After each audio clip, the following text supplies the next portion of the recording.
Tawagan naman natin si Joseph Olivera ng DCRB.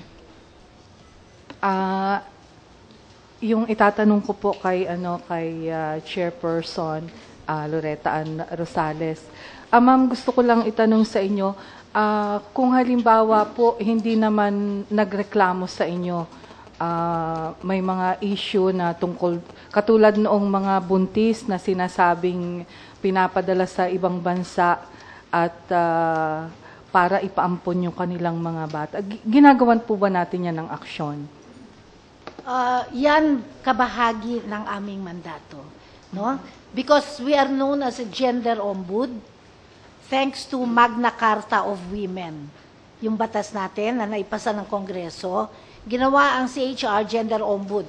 Therefore, ang ating kababaihan na ano yung problema, nabubuntis tapos napapadala sa ibang bansa, Kanilang mga baby, yung para, human yeah, trafficking that's right, po. human trafficking is definitely part of our mandate.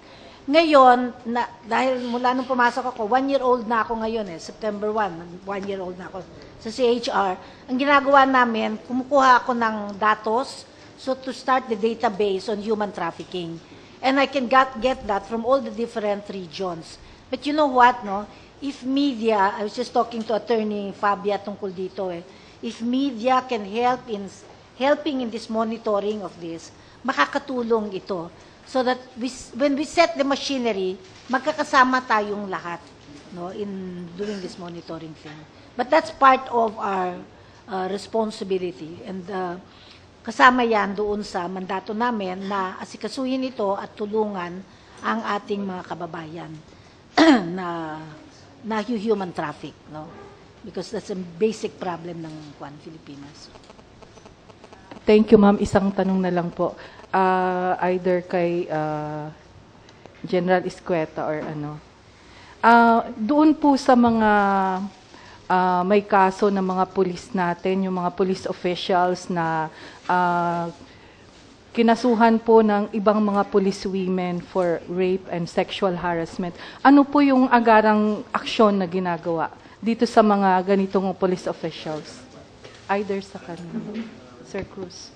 Sa ating kapulisan po, once na may nag-complain, sinasampahan po natin ng kaukulang administrative complaint. At kung kumpleto na po ang ebidensya para maisampa po ang kasong kriminal, sinasampahan din po ng kasong kriminal. And on top of that, ay nagkakaroon po tayo ng preventive suspension para po hindi sila makagalaw, hindi nila maimpluwensyahan yung mga ganitong kaso na kinakaharap nila. Kasi may mga mga police women din po tayo na subject to that, na naging victims din po. So, yun na po na may mga napaalis na po tayo. Actually po, meron po, kaya lang wala akong dalang datos ng mga policemen natin na na-dismiss dahil po sila ay nireklamo ng, most often than not, asawang police women din o police woman din at kung sa ano pang mga ibang complaints. Thank you po. May suggestion na dito na kung po pwedeng yung mga naimbestiga na at may parusa na, mayroon tayong regular update kung sino yung mga yon at ma-publish sa mga newspapers at sa mga may balita sa media. Para sa ganon, mapakita natin na yung ginagawa nating investigasyon ay hindi lang naiiwan sa investigasyon, ngunit may tuldok yung mga investigasyon na yan. Either na-acquit yung tao o kaya na-dismiss, para at least malaman ng taong bayan na may ngipin yung ginagawa nating pagpapatupad ng ating mga batas at ang ating mga investigasyon. Yes sir, ipaparating po natin yan at siguro magandang ideya po yun na mailathala natin, lalong-lalo na po yung mga kasong nagkaroon na ng resolusyon.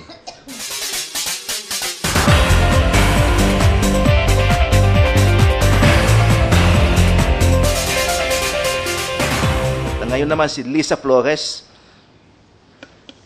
Yes, good morning po. Question po para kay Superintendent Agromero Cruz. Sir, regarding po doon sa ghost pensioner, sinabi po kasi na pansamantalang ititigil muna yung mga pension hanggat hindi nalilinis yung listahan. Sir, paano po kaya yung mga legal na pensioners natin na dahil nga pansamantalang ititigil dahil apektado po sila dahil nga sabi hangga't hindi nalilinis ay ititigil po muna yung kanilang pensyon? Well,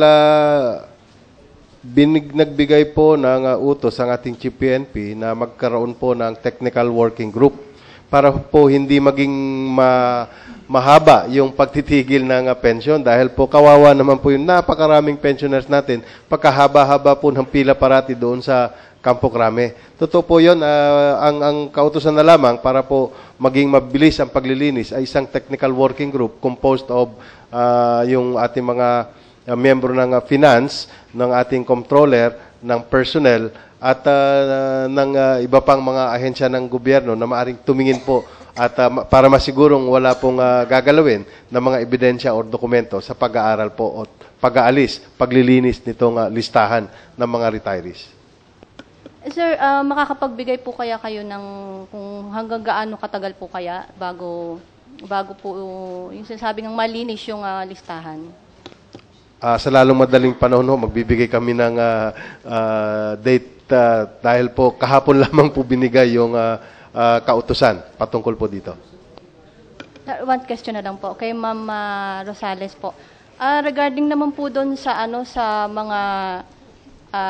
mga taga Old Balara na demolish po, ma'am. Kasi po 'di ba sabi wala pong ibinigay na relocation site sa kanila yung gobyerno. Ano po kaya ang plano ng gobyerno? Hindi po kaya nalabag yung karapatan nila doon dahil nga saan ho sila pupunta dahil wala namang relocation site na ibinigay para sa kanila?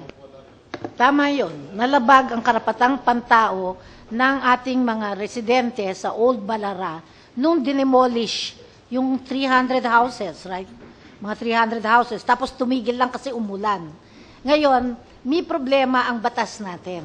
At yung gobyerno dapat asikasuhin ito, yung pamahalaan. Yung UDHA, sinasabi, bawal ang demolition hanggat walang relocation at resettlement. Sabagay, nilalabag yan, kahit na nangyayari yan. Pero ito, umuukol lang ito doon sa mga state, public lots.